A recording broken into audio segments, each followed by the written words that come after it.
Dharwad Uttara Karnataka auto rickshaw ಚಾಲಕರ ಸಂಘ ಹಾಗೂ ಧಾರವಾಡ ಆಟೋ ರಿಕ್ಷಾ ಚಾಲಕರ ಅಭಿವೃದ್ಧಿ ಸಂಘದ ವತಿಯಿಂದ ಹುಬ್ಬಳ್ಳಿ ಧಾರವಾಡ ಅವಳಿ ನಗರದಲ್ಲಿ ರ್ಯಾಪಿಡೋ ನಮ್ಮ ಯಾತ್ರೆ ಓಲಾ ಬೈಕ್ ಟ್ಯಾಕ್ಸಿ ನಿಷೇಧಿಸಲು ಆಗ್ರಹಿಸಿ ಪ್ರತಿಭಟನೆ ನಡೆಸಲಾಯಿತು.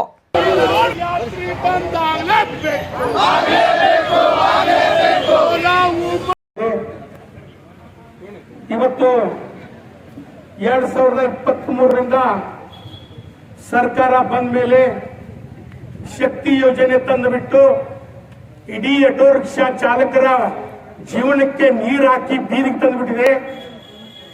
ಅದರ ನಂತರ ಇಡೀ ರಾಜ್ಯದಲ್ಲಿ ರಾಜ್ಯ ಸರ್ಕಾರದ ವಿರುದ್ಧ ಘೋಷಣೆ ಕೂಗುತ್ತಾ ಆಕ್ರೋಶ ವ್ಯಕ್ತಪಡಿಸಿದರು.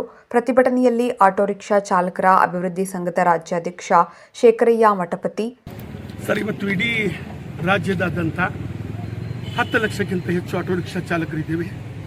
ಹಗಲು ರಾತ್ರಿ ದುಡಿದು ನಮ್ಮ ಹೆಂಡತಿ ಮಕ್ಕಳು ಸಾಕಿ, ನಮ್ಮ ತಾಯಿ ತಂದೆನ ಸಾಕಿ, ಮಕ್ಕಳಿಗೆ ಶಾಲೆ ಫೀಸ್ ಕಟ್ಟೋದು ಕೂಡ ಕನಿಷ್ಠ ಆಗಿದೆ. ನಮ್ಮದು ಮೊಟ್ಟ ಮೊದಲ ಬಾರಿಗೆ 2023ರಲ್ಲಿ ಸರ್ಕಾರ ಶಕ್ತಿ ಯೋಜನೆ ತಂದುಬಿಟ್ಟು ರಾಜ್ಯಾಧ್ಯಕ್ಷ ಶೇಖರಯ್ಯ ಮಠಪತಿ, ಜೀವನ ಉತ್ಕುರಿ, ವಿಬಿ ಸಂಜೀವನಪ್ಪನವರ, ಲಕ್ಷ್ಮಣ್ ಜಮ್ಮನಾಳ, ಪ್ರಕಾಶ ಗಡಾದ, ಗೌಸ್ ಕಿತ್ತೂರು, ನಾಗರಾಜ ಅರೇರ, ರಾಘವೇಂದ್ರ ಬಡಿಗೇರ, ಕೈಲಾಸ ಕಟ್ಟಿಮನಿ, ಡಿಪಿ ಸುಜಯ್ಯ, ಹುಲ್ಲಪ್ಪ ಶಿರಬಡಗಿ, ಸುರೇಶ ರಾಠೋಡ, ನೂರಾ ಅಹಮದ ಮಾಗಡಿ, ಜ್ಞಾನೇಶ ಹಂಚಾಟಿ, ಇಲಿಯಾಸ್ ಬಳಬಟ್ಟಿ, ರಾಜೇಶ ಕಮ್ಮಾರ, ಅಮ್ಜದ್ ಖಾನ್ ನವಲೂರು, ವಾಸಿಂ ಗಂಜಿಗಟ್ಟಿ, ಉಡಚ್ಚಪ್ಪ ಬೋಳೋಜಿ, ಸುಲೇಮಾನ್ ಬಿಜಾಪುರ, ಪೀರು ದಾದನವಾಲೆ, ಈರಣ್ಣ ಹೆಬ್ಳಿ ಸೇರಿದಂತೆ ಇತರರು ಇದ್ದರು.